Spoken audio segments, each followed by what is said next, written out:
Manajemen Investasi. Ya, itulah dia Bapak Eko P. Pratomo sebagai Chairman dan Co-founder Halopina. Kami persilakan Bapak Eko P. Pratomo, waktu dan tempatnya. Terima kasih Mas Freddy, selamat siang, selamat pagi ya Mas Freddy Pagi ini ya. menjelang siang. Ya, semangat pagi semua. Pak Utomo juga terima kasih bisa bersama di sini. Kita salam merdeka dulu nih kita ya, baru Ya, 25 tahun dan mestinya kita juga bisa merdeka secara finansial gitu. harus. Jadi Mas Freddy, saya akan membahas tentang konteks dari pengelolaan utang. Kalau dari yang saya bahas nanti lebih kepada, walaupun semua teman-teman punya usaha atau mau usaha ya, tapi saya akan membahas dalam konteks keluarga nih ya. Jadi mudah-mudahan tujuan kita untuk membuka usaha, mendapatkan penghasilan, itu salah satunya adalah kan untuk mensejahterakan keluarga. Nah, Betul. walaupun kita memang biasanya tidak terlepas dari yang namanya utang, tetapi dari konteks pengelolaan keuangan keluarga, bagusnya sih kita bebas utang ya. Karena di keluarga itu sebaiknya dipisahkan nih ya, teman-teman yang punya usaha mulai memisahkan antara keuangan usaha dengan keuangan keluarganya. Nah, jadi konteksnya adalah bagaimana kita mengelola keuangan keluarga dan bagaimana supaya sebisa mungkin kalaupun punya utang, kita menggunakan utang itu sebagai usaha produktif. Nah, justru bagaimana caranya supaya bebas utang, kita akan bicara tentang investasi nih, Mas Freddy ya.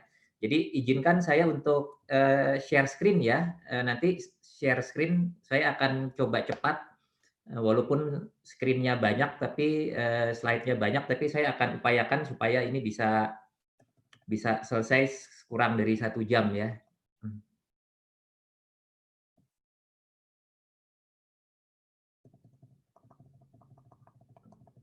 Saya mulai dari depan. Kita punya waktu sampai jam 11 ya Mas Freddy ya? Ya, betul Pak, jam 11. Oke, tadi sudah ada sedikit tentang videonya Halo Vina ya. Jadi memang kami membangun aplikasi untuk memudahkan teman-teman semua nih mengelola keuangan, khususnya keuangan keluarga. Ujung-ujungnya adalah bagaimana kita memanfaatkan pendapatan income, apakah dari gaji maupun dari keuntungan usaha, supaya jangan sampai kita sudah susah-susah kerja gitu ya, tapi kita tidak memiliki aset ya, padahal kita masih memiliki banyak kebutuhan di masa depan. Nah, Halovina sendiri membantu bagaimana kita melakukan perencanaan keuangan sekaligus membuat perencanaan investasi, dan ujung-ujungnya adalah bagaimana memenuhi kebutuhan-kebutuhan masa depan. Kira-kira begitu. Nah, topik yang saya bahas ini kita bicara tentang bagaimana investasi keluarga ini justru supaya bebas utang. Ya, jadi mungkin agak sedikit berbeda, dengan mudah-mudahan tidak lepas konteksnya dari topik mengenai mengelola utang ya. Nah, mungkin teman-teman kalau boleh saya tanya, kepengen yang mana nih? Sebelah kiri apa sebelah kanan ya? Ini ada yang salah nggak sih, ini punya utang tapi bisa ketawa, sementara bebas utang, sementara tampangnya agak kusut gitu ya. Nah, mungkin harusnya begini ya, harusnya bebas utang kita bahagia, punya utang juga tetap bahagia gitu. Nah, bagaimana caranya supaya kita bisa bebas utang, atau kalaupun punya utang kita bisa tetap bahagia. Nah, utang ini menjadi permasalahan keuangan utama nih di Indonesia ya, buat banyak keluarga. Jadi kita harus hati-hati dengan utang, jangan sampai utang ini menjadikan kehidupan kita itu porak-poranda ya. Nah, bagaimana mengelolanya, kita akan coba bicara nanti. Nah, pertanyaannya, kenapa di Indonesia utang ini menjadi permasalahan keuangan utama? Salah satunya adalah karena tingkat literasi keuangan orang Indonesia masih rendah ya.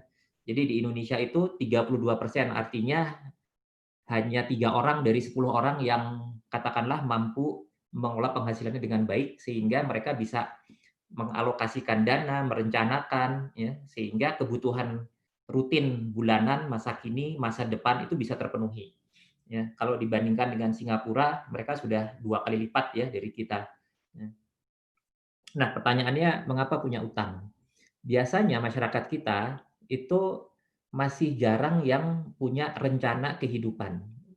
Bagaimana masyarakat kita itu biasanya istilah dalam, kalau dalam bahasa Indonesianya itu gimana nanti, bukan nanti bagaimana.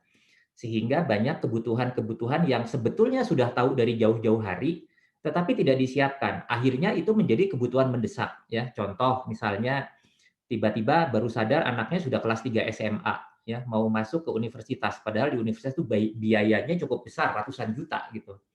Nah, kebutuhan-kebutuhan mendesak yang kepepet ini yang salah satu penyebabnya adalah karena masyarakat kita literasinya masih rendah.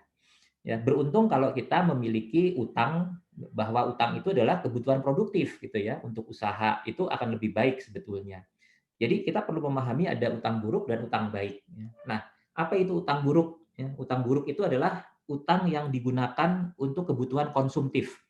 Ya, jadi jangan sampai kita itu gali lubang tutup lubang untuk memenuhi kebutuhan hidup dengan menutup kekurangannya dengan utang. Ini yang paling bahaya ya. Ini paling bahaya. Ya. Kemudian utang yang buruk itu apalagi? Utang yang tidak menghasilkan aset. Ya, jadi kalau kita jalan-jalan pakai utang, mau mudik nggak cukup THR-nya kita pakai utang. Nah, utang-utang buruk ini akan selalu berpotensi menjadi masalah. Nah, apa yang utang baik? Utang baik itu adalah utang produktif. Utang yang produktif itu seperti apa? Utang yang menghasilkan aset. Atau utang produktif adalah utang yang menghasilkan pendapatan. Ya, sehingga utang itu menjadi solusi. Ya, kalau teman-teman punya usaha, punya utang nggak apa-apa. Kalau kita mampu bayar, kemudian usahanya berkembang, itu yang kita sebut utang produktif. Ya. Nah, gimana caranya kalaupun punya utang, kelola utang dengan baik supaya hidup kita tidak stres dan tetap bahagia. Nah, tapi sebelum kita bicara tentang mengelola utang, ya, dan kita bicara tentang konteks utang dalam sisi keluarga, ya. Mudah-mudahan nanti Pak Utomo Nyoto akan bicara utang dari sisi usaha yang teman-teman lakukan. Pertanyaannya, bisakah bebas utang? Ya. Bisa sebetulnya kalau kita punya income yang baik, kemudian kita melakukan perencanaan dan mengelola keuangan dengan baik. Kemudian ini yang paling penting sebetulnya, karena utang itu biasanya untuk memenuhi kebutuhan-kebutuhan yang non rutin, ya. Ada kebutuhan-kebutuhan yang sifatnya besar dananya, ya. Saya menyebutnya sebagai big expenses dan bukan kebutuhan rutin. Nah, sebetulnya kebutuhan-kebutuhan itu sudah bisa kita antisipasi jauh-jauh hari. Kemudian kita memenuhinya dengan melakukan investasi untuk memenuhi kebutuhan masa depan. Jadi kuncinya sebetulnya adalah bagaimana pengelolaan keuangan yang baik, kemudian bagaimana kita melakukan perencanaan dan menerapkan pola investasi yang baik. Nah, makanya sekarang banyak sekali yang kita sering mendengar ada yang namanya financial planning, ya, dan banyak profesi financial planner, ya. Bahkan sekarang beberapa lembaga memang mengadakan sertifikasi, ya, salah satunya misalnya Certified Financial Planner.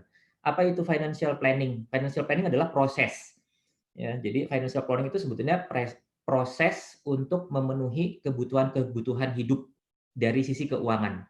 Ya, biasanya ada 6 topik dalam financial planning. Itu ada budgeting, cash flow, ya.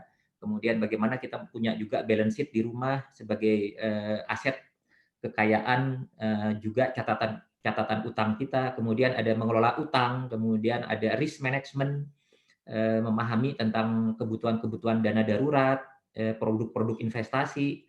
Kemudian, nah ini yang akan saya bahas di sini adalah tentang investment planning. Ya, salah satunya bicara tentang kebutuhan misalnya untuk prioritas pendidikan anak, ya, dan juga yang paling banyak dilupakan di kita adalah persiapan pensiun.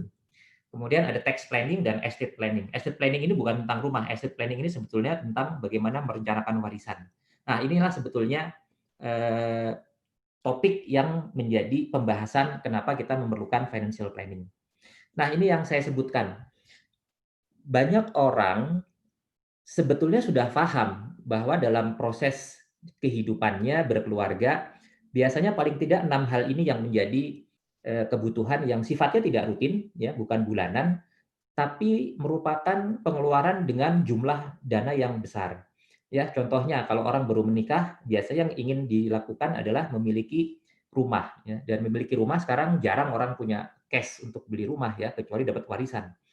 Ya. Nah, biasanya orang memanfaatkan kredit pemilikan rumah, tapi biasanya harus punya down payment-nya. Jadi down payment-nya pun juga memiliki jumlah yang besar.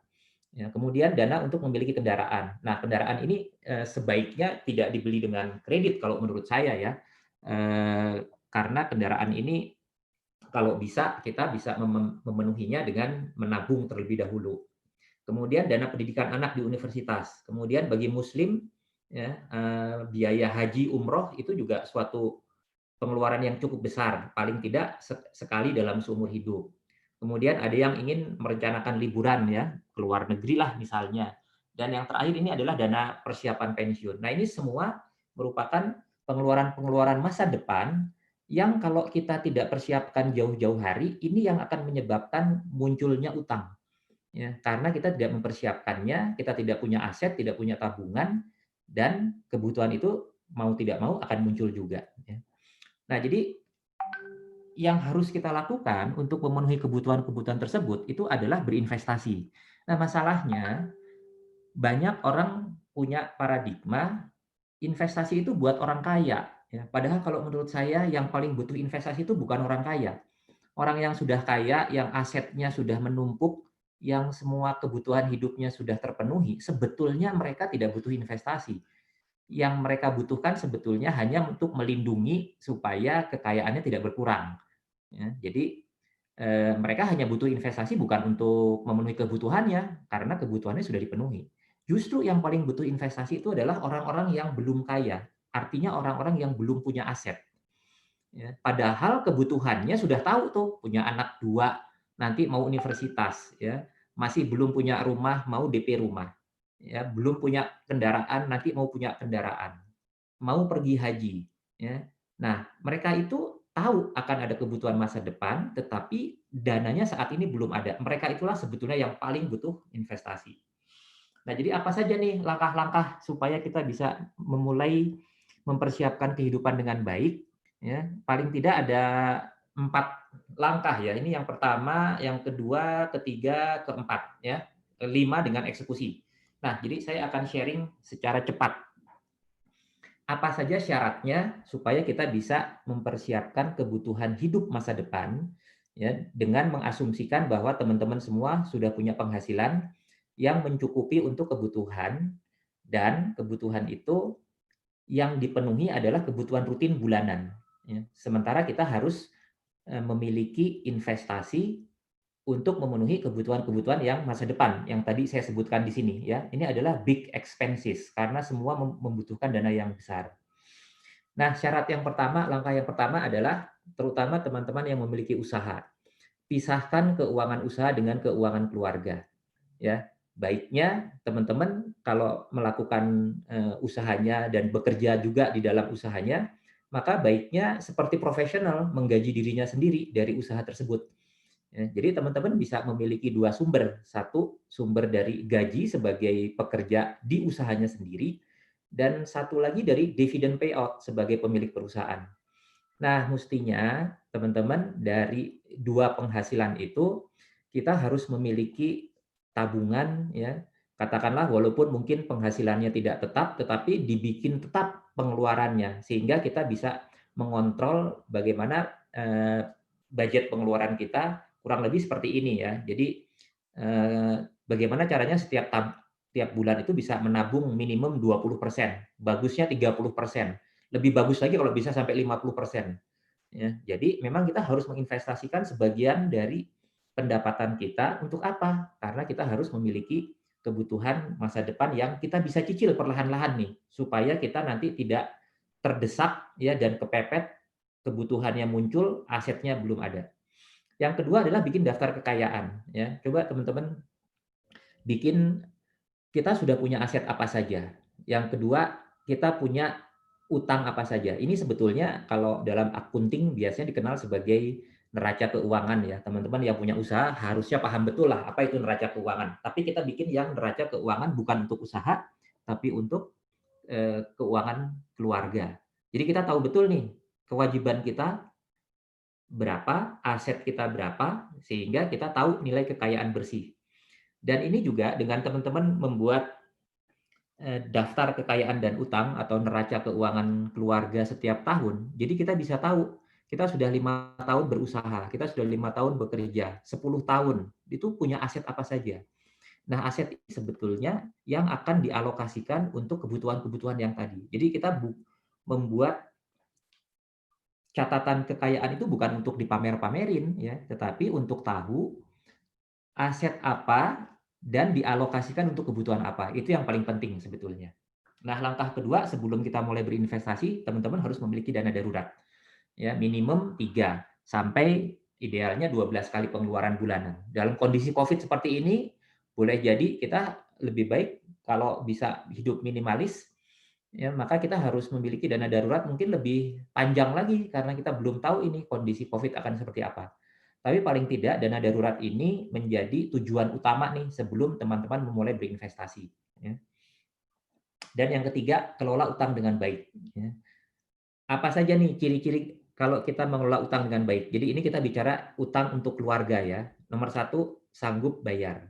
Ya, jadi kalaupun ada utang, maka misalnya KPR, kredit untuk rumah atau kredit yang lain-lain, maka total pembayarannya itu tidak lebih dari sepertiga dari penghasilan kita. Yang kedua, jangka waktu untuk penggunaan utang itu sesuai dengan eh, aset yang kita beli ya. Jadi make sense kita punya KPR 20 tahun. Kenapa? Karena dalam 20 tahun rumah itu masih ada, bahkan nilainya mungkin jauh lebih tinggi ya. Tapi kalau teman-teman berhutang untuk jalan-jalan, jalan-jalannya cuma weekend 3 hari, tapi utangnya 20 juta gitu untuk 3 hari jalan-jalan misalnya ke Tokyo ya, itu manfaatnya hanya dirasakan 3 hari, tetapi kita masih punya utang selama 1 tahun atau 2 tahun. Itu yang tidak sesuai. Ya, kemudian utangnya mestinya produktif. Ya, produktif artinya apa? Artinya tadi utang itu menjadikan aset kita bertambah. Ya, jangan kita punya utang tapi tidak meninggalkan apa yang kita beli dari utang itu tidak meninggalkan aset. Ya, ini cara mengelola utang sehingga kita tidak terbebani utang yang menimbulkan masalah. Dan langkah yang keempat adalah teman-teman harus mau belajar investasi. Ya, dan gunanya apa? Gunanya supaya kita memiliki aset yang aset itu juga sebetulnya akan dikonsumsi juga. Kita akan mengkonsumsi untuk kebutuhan-kebutuhan masa depan dan itu biasanya merupakan kebutuhan-kebutuhan dengan dana yang besar yang selalu saya sebut sebagai big expenses. Nah, sekarang saya ingin mengajak teman-teman sebelum kita berinvestasi, maka ada salah satu syarat yang penting buat kita. Ini yang saya sebut sebagai investasi orang kebanyakan. Ya, bukan investasi orang yang sudah kaya, yang duitnya nganggur, kemudian kita bicara investasi bukan untuk memenuhi kebutuhan. Sementara bagi kebanyakan orang, investasi itu adalah cara untuk mencapai kebutuhan. Apa nih yang harus kita rencanakan? Jadi ada metode SMART investment planning, SMART.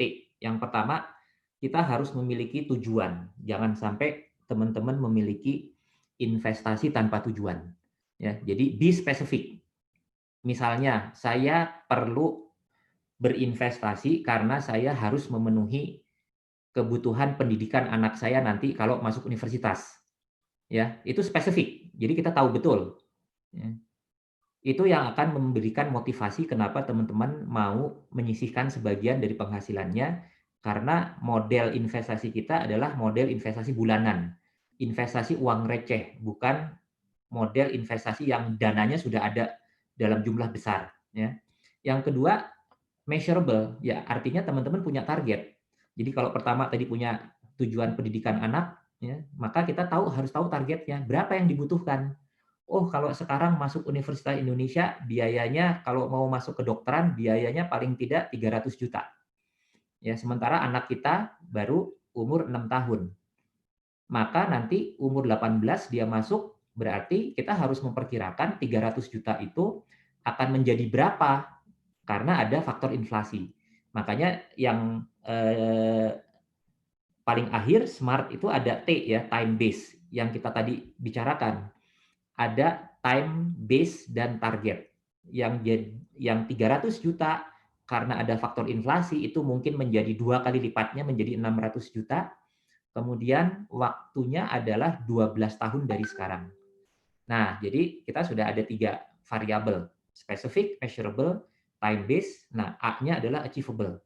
Artinya achievable ini apa? Artinya planning itu, perencanaan yang kita lakukan itu akan menghasilkan output berapa cicilan investasi yang harus kita sisihkan dari penghasilan kita setiap bulan. Ya, ini yang saya bilang investasi uang receh. Jadi investasi yang model seperti yang kita akan lakukan adalah investasi secara berkala, secara bulanan. Ya, yang dananya diambil dari penghasilan kita. Nah, makanya kita akan cek tuh apakah nanti cicilan investasinya, monthly installment-nya itu cukup atau tidak gitu. Nah, yang terakhir R-nya adalah rewarding.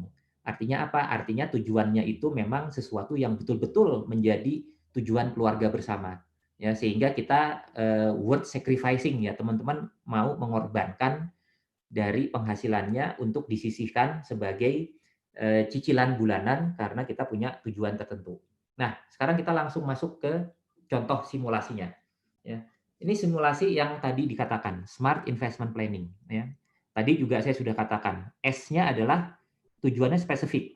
Jadi saya ambil contoh kalau teman-teman sudah memiliki putra atau putri yang berumur 6 tahun, ya, maka teman-teman salah satu yang harus dipersiapkan supaya jangan kepepet nanti tahu-tahu anaknya udah kelas 3 SMA, ya, kemudian kita tidak siapkan, nah kita akan terjebak dengan utang. Nah, jadi tujuannya apa? Spesifik, dana pendidikan anak. Bisa ditambahkan anak pertama atau anak kedua, ya, karena kalau ada 2 anak berarti akan 2 kali lipat. Ya. Nah, targetnya apa? Targetnya adalah biayanya. Jadi teman-teman harus tahu yang akan dibutuhkan itu 12 tahun dari sekarang. Ya. Jadi time frame-nya ya, itu adalah 12 tahun dari sekarang. Dan ini merupakan waktu yang kita butuhkan untuk bisa mencapai target. Ya. Nah, yang menjadi harus kita hitung adalah kalau sekarang butuhnya 100 juta, ya, maka dengan inflasi 6%, ya, pendidikan itu cukup tinggi. Ya. Biasanya inflasi pendidikan itu 2 kali inflasi yang biasa. Jadi kalau sekarang misalnya inflasi 3%, pendidikan itu bisa inflasinya bisa 6%. Ya. Nah, uang yang 100 juta itu harus menjadi 200 juta kalau kebutuhannya masih 12 tahun dari sekarang. Ya. Nah, jadi teman-teman sudah tahu nih, ya, semuanya sudah terpenuhi. Ya. Satu, tujuannya pendidikan, tahunnya 12, targetnya dari 100 juta harus menjadi 200 juta karena faktor inflasi. Ya. Kemudian rewarding, ya, pendidikan anak sepakatlah semua, pasti kita akan memprioritaskan.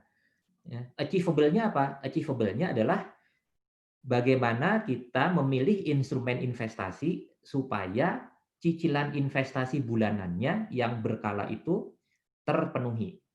Nah, kalau teman-teman tidak belajar investasi, tidak mau memanfaatkan produk-produk investasi, ya, eh, hanya taruh di bank, hanya taruh bukan di bank, tapi taruh di lemari atau dimasukin ke kotak atau celengan. Artinya tidak ada return on investment. Jadi kalau investasinya 0%, maka untuk mencapai 200 juta, ya teman-teman harus membaginya dengan 12 tahun dikali 12 bulan. Jadi dibagi 144.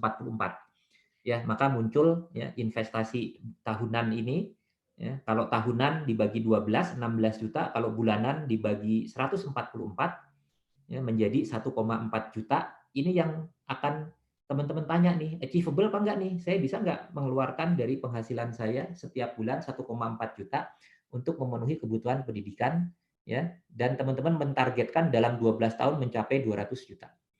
Tapi kalau teman-teman belajar investasi, oh saya tahu ada deposito ya 4% net misalnya sebulan. Maka kita bisa menggunakan instrumen deposito dengan return 4%, ini langsung turun nih investasi bulanannya dari 1,4 menjadi 1.087.000. Kalau teman-teman mau belajar investasi, ada yang namanya reksadana, ada instrumen saham, ada instrumen obligasi. Ya. Karena investasinya jangka panjang, kita bisa mencari produk investasi yang return-nya bisa 10% misalnya. Ya, gabungan antara reksadana saham dengan reksadana pendapatan tetap. Makanya kita butuh belajar investasi. Maka untuk mencapai 200 juta yang sama, maka kita butuh cuman 720.000. Ya, jadi bandingkan hampir 50% biaya yang harus kita keluarkan kalau kita belajar investasi dan paham dan kita mau merencanakan jauh-jauh hari. Ya, ini contoh dari smart investment planning. Nah, jadi salah satu kenapa kita harus belajar investasi, harus melek finansial, karena di di luar sana itu banyak instrumen-instrumen yang harusnya kita kenal dan kita manfaatkan. Ya, mungkin teman-teman kalau belum mengenal reksadana, sebaiknya nanti bisa belajar tentang apa itu reksadana, karena ini salah satu yang bisa kita lakukan investasi dengan uang receh dengan memanfaatkan salah satunya adalah produk reksadana. Gunanya apa? Untuk kita bisa mencapai target investasi kalau jangka panjang itu return-nya bisa tinggi. Ya, kalau kita taruh di deposito sayang banget nih, karena kita harus mengeluarkan investasi bulanannya 1 juta. Ya. Sementara kalau kita bisa menggunakan instrumen yang lebih cocok untuk jangka panjang, kita bisa mendapatkan return yang lebih tinggi. Ya. Ini contohnya kalau reksadana saham misalnya ya, ini 20 tahun berlalu ya, kita bisa lihat nih walaupun bulan bulan awal 2020 kemarin sempat anjlok ya hampir 30%, tapi kalau dalam jangka panjang pertumbuhannya bisa 13% sebulan. Nah, ini yang kita manfaatkan untuk investasi jangka panjang. Nah, apalagi yang penting nih ya, saya ingin mengajak teman-teman nih untuk salah satu persiapan yang paling penting adalah persiapan pensiun. Ya, jangan sampai kita jadi pengusaha, kemudian kita berusaha mati-matian 20-30 tahun, tapi kita lupa ya mempersiapkan pensiun kita. Ya. Dan kita tidak pernah tahu juga apakah usaha kita bisa langgeng atau tidak gitu ya. Nah, oleh karena itu saya sangat menyarankan kita menyisihkan sebagian dari penghasilan kita untuk tidak semuanya diinvestasikan dalam usaha kita, tapi mempersiapkan untuk persiapan pensiun kita. Nah, ini saya ambil contoh nih, ya teman-teman kalau teman-teman sekarang nih mau pensiun, ya misalnya teman-teman sekarang mau pensiun, mau mengerjakan sesuatu yang lain lah ya, usahanya sudah jalan. Ya. Nah, sebetulnya kita perlu punya dana berapa sih supaya kita bisa aman ya atau merdeka secara finansial dengan tabungan yang harus kita siapkan. Jadi hitungannya gampang sih. Sebetulnya katakanlah kalau orang pensiun di Indonesia itu rata-rata umur 55 tahun. Kalau yang bekerja ya, kalau punya usaha istilahnya tidak ada pensiun. Tapi baiknya kita walaupun kita punya usaha, kita tetap mencadangkan dana ya, bahwa seharusnya kalau kita nanti umur 55 tahun hingga umur harapan hidup 75 tahun, yaitu 25 tahun ya lamanya, itu paling tidak kita punya dana khusus ya, semacam dana darurat ya, tapi dibutuhkan untuk menghidupi kita selama pensiun. Hitungannya sebetulnya gampang. Kalau teman-teman butuh 5 juta per bulan untuk seorang, ya, maka kalau butuh 25 tahun, maka kita memerlukan 20 tahun dari umur 55 sampai umur angka harapan hidup 75 tahun, maka 20 tahun dikali 12 bulan, ya, itu berapa? 240 dikali 5 juta, maka kita butuh 1,2 miliar. Ya, kalau kita berdua hidup, masing-masing butuh 5 juta, maka kita butuh 10 juta, maka harusnya kita mencapai 2,4 miliar aset yang khusus didedikasikan untuk tabungan pensiun kita.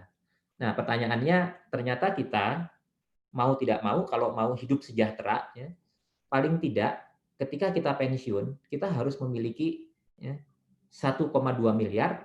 Kalau biayanya 5 juta per bulan per keluarga cukup, kalau tidak cukup 10 juta, maka kita butuh 2 kali lipatnya, 2,4 miliar. Ya, makanya sebetulnya kita harus jadi bilioner ternyata. Ya, kalau kita mau sejahtera di masa depan. Ya. Nah, yang menjadi masalah adalah ini kalau saat ini, ya. Kalau saat ini 5 juta per bulan, ya. Tapi buat teman-teman yang umurnya masih 25, ya, 5 juta per bulan ini kalau ada inflasi itu 20 tahun dari sekarang, ya, teman-teman yang umurnya umur yang 35 sekarang, kalau mau pensiun umur 55 tahun, 5 juta itu akan menjadi 9 juta. Ya. Ini yang kita sebut inflasi. Ya. Jadi inflasi ini yang harus kita pahami. Nah, bagaimana caranya teman-teman menjadi bilioner khusus untuk bisa mempersiapkan khususnya tadi untuk dana pensiun. Ya. Nah, jadi kalau kita perlu saat ini 1,2 miliar, teman-teman yang umurnya 25 tahun, pensiun umur 55 tahun, maka dana yang 1,2 miliar itu akan ekivalen dengan kualitas hidup yang dipenuhi dengan 2,9 miliar. Ya, karena ada inflasi. Ini saya masukin inflasinya cuma 3% ya. Nah, jadi kalau teman-teman akan mengumpulkan 1,2 miliar, maka kalau kita bisa mendapatkan return on investment 10% selama 30 tahun, maka teman-teman perlu berinvestasi 1,2 juta, ya, 1,2 juta. Lebih lah, 1,3 juta. Ya, tapi kalau teman-teman yang telat, sekarang sudah umurnya 35 tahun, ingin mempersiapkan pensiun dengan kualitas hidup 1,2 miliar saat ini gitu ya, 5 juta saat ini. Ya, maka yang dibutuhkan bukan 1,2 tapi 2,1 miliar.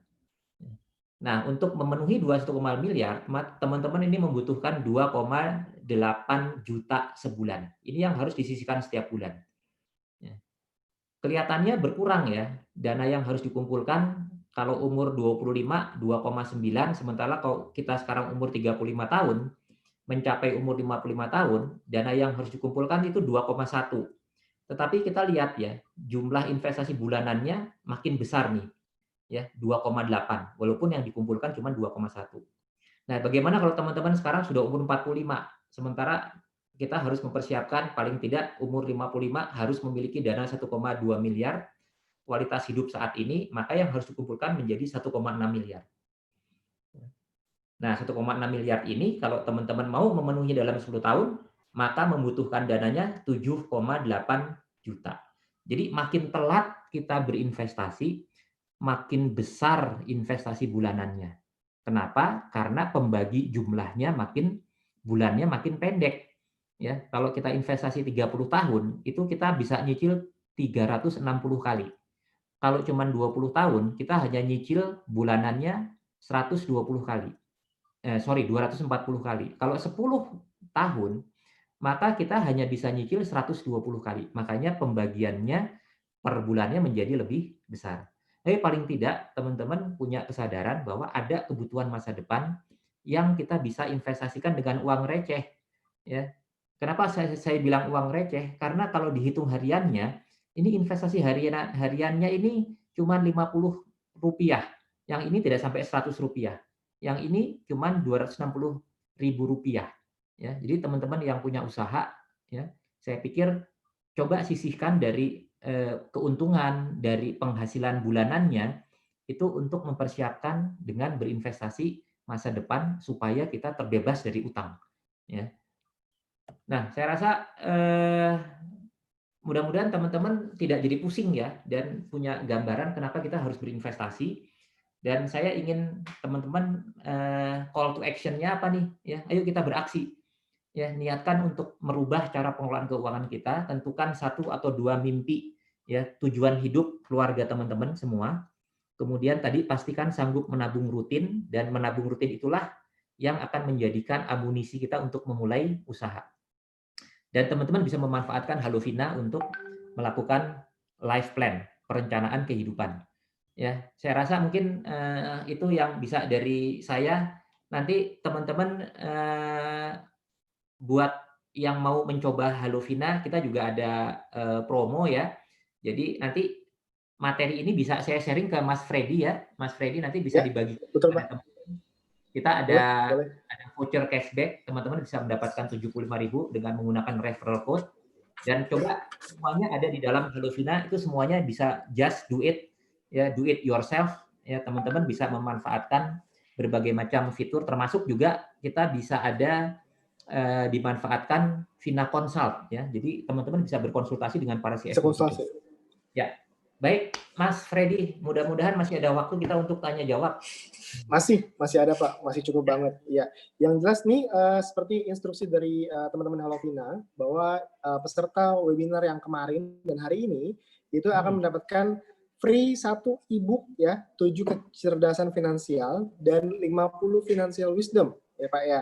Kemudian akan mendapatkan juga cashback voucher reksadana senilai Rp75.000 dengan download dan registrasi menggunakan kode referralnya Game Changer 1. Ya, begitu ya Pak ya. Tentunya dengan syarat dan ketentuan berlaku. Jadi selamat buat para peserta webinar yang kemarin hari ini akan mendapatkan hadiah-hadiah dari Halovina yang tadi saya sebutkan. Nah, untuk sesi Pak Eko hari ini, kita sudah ada 3 penanya nih Pak. Boleh. Pak Eko. Yang pertama dari Sandi ya, Mas kayaknya ya, Mas Sandi. Pertanyaannya ini Pak Eko, Untuk kondisi pandemi saat ini dan menjelang resesi, sebaiknya bagaimana memanfaatkan uang pensiun yang baru diterima? Oke. Ya, jadi kalau kita terima uang pensiun ini kita mesti hati-hati nih, ya. Ya. Jadi baiknya Mas Sandi itu menghitung, ya, menghitung dari uang pensiun itu berapa lama bisa bertahan. Ya, caranya bagaimana? Ya kalikan saja. Ya, misalnya kalau kebutuhan hidup itu 5 juta, ya, 5 juta kalau kita mau bertahan hidup sampai umur 20 tahun, berarti kali Ya. 20 kali 12. Nah, itu uang pensiun cukup atau tidak? Ya, kalau tidak Hmm. cukup, artinya apa? Artinya kita memang masih harus bekerja. Ya, kita masih harus bekerja. Jadi jangan sampai kebanyakan orang begitu terima uang pensiun itu besar misalnya ya, belum apa-apa, belum dihitung, langsung kita ganti mobil, jalan-jalan segala macam. Padahal uang OKB pensiun Pak, OKB. iya, ya. Nah, itu pertama menurut saya itu yang harus dilakukan. Yang kedua, dalam kondisi pandemi ini, maka kita harus hidup minimalis. Ya. Artinya minimalis itu apa? Artinya kita harus hidup berbeda dengan kondisi kita saat normal. Ya. Nah, kalau normal itu kan kita belum tahu ya, jangan-jangan yang bekerja saja, walaupun sekarang bersyukur masih bisa bekerja, tapi banyak loh jutaan orang yang sudah tidak bisa bekerja ya, dia di lay off gitu. Jadi eh, kita harus menurunkan gaya hidup ya, sehingga gaya hidupnya itu betul-betul yang paling minimalis dulu deh sampai nanti pandeminya lewat. Ya. Nah, yang ketiga apa? Siapkan dana darurat. Ya, siapkan dana darurat. Jadi teman-teman makanya perlu membuat aset. Kita punya aset apa saja. Paling tidak kalau belum pernah memiliki dana darurat yang khusus disiapkan untuk kebutuhan darurat, ya kita nggak pernah tahu. Jangan-jangan kita bulan depan di PHK ya, kita nggak pernah tahu. Nah, jadi siapkan dana darurat minimum 12 kali. Ya. Nah, sehingga kita bisa aman ya dengan kehidupan yang minimalis deh buat saya. Nah, yang keempat, kalau menurut saya tetap kita harus mencari sumber income yang lain.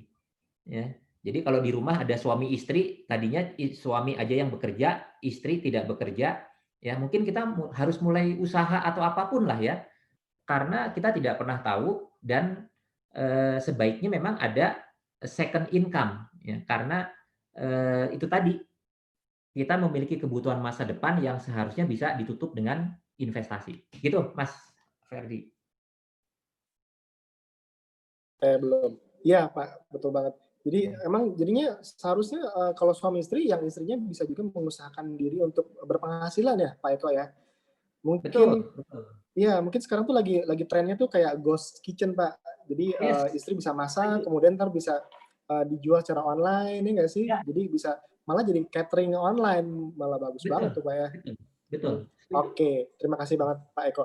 Ini pertanyaan berikutnya yang bisa saya sampaikan dari ini kayaknya perempuan, Neisha Raharjo. Dari Mbak Hmm, Neisha, Pak hmm, Eko ingin menanyakan, setiap orang memiliki karakter berbeda-beda hmm. serta kemampuan berbeda. Apakah dapat dijelaskan jenis investasi untuk setiap orang atau keluarga sesuai karakternya? Karena setiap investasi tentu mengandung resiko. Nah, dari Ah, Mbak Neisha di Purwokerto. betul sekali Mbak Nesya. Jadi ada dua variabel berkaitan dengan bagaimana kita mengelola risiko. Satu, kita harus memahami profil risiko kita, ya, karena profil risiko yang berbeda itu memiliki solusi instrumen yang berbeda. Ya, jadi jangan sampai kita tidak cocok untuk berinvestasi di saham, ya, tapi kita mengejar investasi di saham karena risiko di saham itu cukup besar.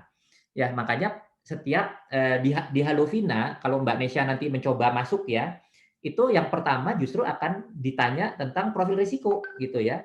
Nah, sehingga bagaimana kita bisa memanfaatkan produk-produk investasi justru dengan mengetahui bagaimana profil risiko kita. Jadi betul Mbak Nesa ya, itu yang harus diperhatikan. Kemampuan finansial juga beda-beda. Makanya di Halovina kita bisa tahu tuh untuk misalnya pendidikan anak ya. Nanti kita akan bantu hitung sehingga nanti outputnya adalah cicilannya itu eh, bisa dipenuhi nggak dengan penghasilan kita. Ya, jadi akan ada proses di mana kita bisa tahu antara target dengan kemampuan menabung setiap bulannya itu, investasi setiap bulannya, itu cocok nggak dengan kemampuan yang masing-masing orang juga berbeda. Jadi kemampuan, profil risiko berbeda, kemampuan finansial berbeda, maka targetnya juga akan beda-beda, gitu. Ya, kayaknya cukup menjawab ya, Ya. Bu Nesya. Kemudian ini ada pertanyaan yang cukup relevan nih Pak. Oke, Mhm. dari Bu Retno ya, izin bertanya, apabila kita sudah terlanjur mempunyai utang dan dipakai untuk usaha nih Pak Eko, Ya. namun usaha belum bisa menutupi hutangnya, saat ini menggunakan gaji bulanan untuk bayar Mhm. utang. Bagaimana antisipasi agar saya tidak terjebak dengan bunga hutang? Dari Bu Retno ya, Ya. Prima Maya Hospital. Ya, jadi memang, mungkin ini harus menjadi pelajaran juga ya. Satu nih, saya menyarankan nanti mudah-mudahan Pak Utomo juga bisa menambahkan ya, harus memisahkan antara keuangan usaha dengan keuangan keluarga, ya. Nah, sehingga kalaupun kita memiliki utang, mestinya utang itu sudah dihitung sedemikian rupa bahwa usahanya kita itu bisa membayar cicilannya sampai lunas, gitu. Nah, memang kondisinya kan pandemi ya saat ini, mungkin usahanya tidak seperti yang dijalankan. Nah, kalau seperti itu bagaimana? Nah, kalau seperti itu artinya apa? Artinya kalau kewajiban utang kan either kita bisa menegosiasi dengan bank ya, kalau bisa ditunda ya, direstrukturisasi misalnya ya, relaksasi, kita hanya bayar pokoknya saja kalau bisa misalnya, itu salah satunya. Tapi kalau tetap untuk membayarnya tidak cukup dari usahanya, maka mau tidak mau kita harus menyuntikkan aset kita, kita pindahkan dulu ke usaha kita dan harus dicatat sebagai pinjaman usaha atas dana pribadi kita. Jadi nanti, pencatatan keuangannya tidak kisruh gitu, ya. Nanti kalau usahanya sudah jalan lagi, maka uang itu dikembalikan lagi kepada rekening pribadi lagi gitu ya. Tapi Ya, mungkin nanti ini jadi nggak nyampur ya Pak ya, nggak nyampur ya keuangannya nggak Pak. nyampur, Harus disiplin ya Pak ya. harus disiplin. Kalaupun mau mau, eee, menggunakan aset pribadi sementara, maka pencatatannya juga jelas gitu, ya. Jadi, nggak apa-apa juga sih kalau untuk mempertahankan usaha, utang itu tetap harus dibayar pakai uang pribadi dulu, ya, tapi pencatatannya harus rapih ya, antara permisahan antara keuangan keluarga dengan keuangan usaha, Jadi gitu, dicatatnya pinjam dana pribadi gitu Pak ya. Kita betul harus bayar dicatatnya lagi tuh. Hmm. betul, betul. Oke, Pak, lagi nih Pak, ada pertanyaan lagi dari Mas Surwanto kayaknya nih Pak namanya. Mhm. Mas Surwanto di Yogyakarta. Nih Pak Eko, dalam situasi pandemi ini nih, dengan usaha yang turun omsetnya, kita ada tanggung jawab bayar karyawan, ada tagihan bank. Bagaimana nih Pak cara kelola utang yang baik dengan situasi seperti ini? Ya, memang ini akan sangat susah sih ya, kita semua mengalami lah ya, bahwa dengan pandemi seperti ini, eee, semua pengusaha itu pusing ya, karena ada kewajiban, membayar, gaji terutama gitu ya. Nah memang nomor satu sih bagaimana caranya mengalihkan usahanya, nomor satu nih ya. Saya punya beberapa teman yang tadinya usahanya adalah, usahanya kuliner ya, tetapi harus tutup, nggak bisa nggak gitu. Karena akhirnya dia beralih kepada, menjual masker misalnya ya.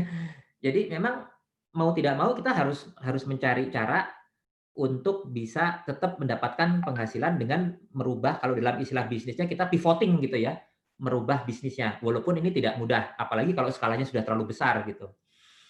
Nah, mau tidak mau memang, kita tidak bisa tidak, mungkin harus melakukan yang namanya efisiensi, ya, dan ini memang berat sih, ya, ini memang berat banget gitu.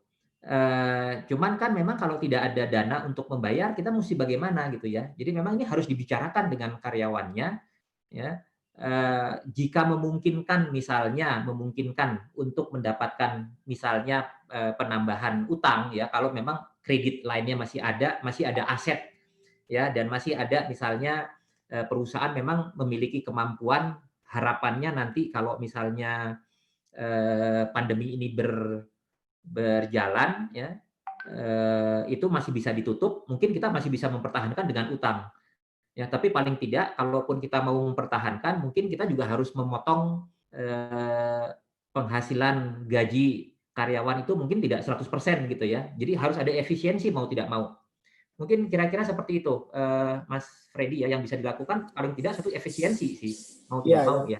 Pivoting sama shifting mungkin Pak ya. Karena Betul. beberapa teman-teman yang punya usaha, kayak teman saya ada yang usaha coffee shop, mereka karena kemarin 3 bulan tuh drop banget, mereka shifting Pak. Jadi karena musim sepeda, jualan sepeda. Ya, Jual ya sepeda apapun. jadinya. Betul. Ambil impor, kemudian dijual dengan harga yang lumayan, ya kan? Betul. Jadi buat bertahan bisnisnya. Seperti ini. Ini salah satu buat masukan buat teman-teman juga. Ya Pak ya. Ya, Mudah-mudahan dan nih Pak masih ada, bisa bantu nanti ya. ya, mudah-mudahan bisa membantu ya. Pak, satu lagi nih Pak, ini mewakili generasi milenial katanya Pak. Ya. Pak Eko mau tanya, untuk perencanaan investasi yang cocok untuk umur 20-an nih Pak, Ya. harusnya seperti apa investasinya Pak? Nah, jadi kalau menurut saya, kita belajar dengan menentukan tujuan dulu ya. Jadi kebutuhan yang ingin dicapai itu apa dulu gitu ya. Tapi saran saya sebelum memulai investasi, miliki dana darurat dulu nih Mas Freddy. Karena dana darurat itu adalah tujuan investasi pertama kali sebelum kita punya tujuan-tujuan yang lain. Nah, tapi kalau teman tadi umur 20 tahun sudah memiliki dana darurat, maka coba tetapkan satu atau dua tujuan ya, entah itu jangka waktunya 3 tahun, 5 tahun ya. Saya ambil contoh 2 tahun, kalau 20 tahun nih ya, mungkin 5 tahun lagi pengen menikah misalnya. Ya, pengen menikah dengan uang sendiri ya, atau pengen beli aset.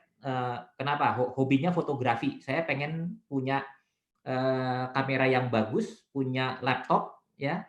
Nanti saya pengen, nah itu coba aset itu menjadi tujuan investasi kita dan dibeli jangan pakai utang, tetapi dibeli dengan investasi. Nah, gunakan Halovina ya, kita bisa menggunakan untuk life plan kita dan kita bisa tahu ya nanti akan ketahuan jangka waktunya berapa, aset yang disarankan seperti apa dan berapa sih saya harus nyicil bulanan. Ya. Nah, itu gunanya kita melakukan perencanaan investasi. Gitu, Mas Freddy. Oke, mantep. Thank you banget Pak Eko, ini membuka pikiran saya Sama-sama. pribadi juga Pak. ternyata harus 6 kali bahkan 12 kali untuk dana darurat ya Pak ya, persiapannya Pak Betul. ya. Itu aja sudah harus investasi itu. Iya, Gitu. itu investasi Pak ya. Berarti kita pikirnya ini dana cadangan, talangan, itu ternyata investasi hitungannya Pak ya. Oke, ya cukup menjawab pertanyaan teman-teman Sobat Expo semuanya, ini yang sudah ikut dari tadi, dari pagi ya, mengenai pembahasan dari Halovina. Ya, jadi saya tertarik dengan bahasannya Pak Eko tadi mengenai smart investment planning ya Pak ya, yang smart SMART itu Pak ya, spesifik, measurable, achievable, rewarding, sama time based, itu penting banget sih, betul banget sih Pak. Sama tadi juga mungkin nih masukan buat teman-teman milenial bahwa usahakan nabung minimal 20% ya Pak ya, dari penghasilan bulanan ya Pak ya. Itu minimal ya, kalau bisa 50%. Minimal, itu minimal loh ya, kalau bisa 50%, luar biasa. Oke, Pak Eko, terima kasih banget Pak untuk ilmu-ilmunya, untuk bahasannya, ini membuka pikiran kita semua, membuka wawasan teman-teman pastinya, ya, terutama yang milenial yang pengen invest, coba dikasih tahu ya. Siap. Oke. Ya, terima kasih Pak Eko dan hadirin semuanya, peserta webinar, peserta Talk Series The Game Changer Entrepreneurship seri mengelola utang. Ya, kita akan masuk ke sesi kedua. Ya, kita akan belajar bersama bagaimana sih cara mengelola utang dan piutang antara franchisor dan franchisee. Nah, franchisor ini yang memberikan usaha, sedangkan franchise ini menerima usahanya. Nah, bagaimana juga tips praktis untuk meminimalkan permasalahan dan konflik terkait utang piutang ini. Nah, telah terhubung dari tadi awal juga telah terhubung bersama kami Pak Utomo Nyoto dari FT Consulting. Selamat siang Pak Utomo. Selamat siang. Iya. Gimana Freddy kabarnya? Alhamdulillah sehat. Semoga Pak Utomo dan keluarga juga sehat ya.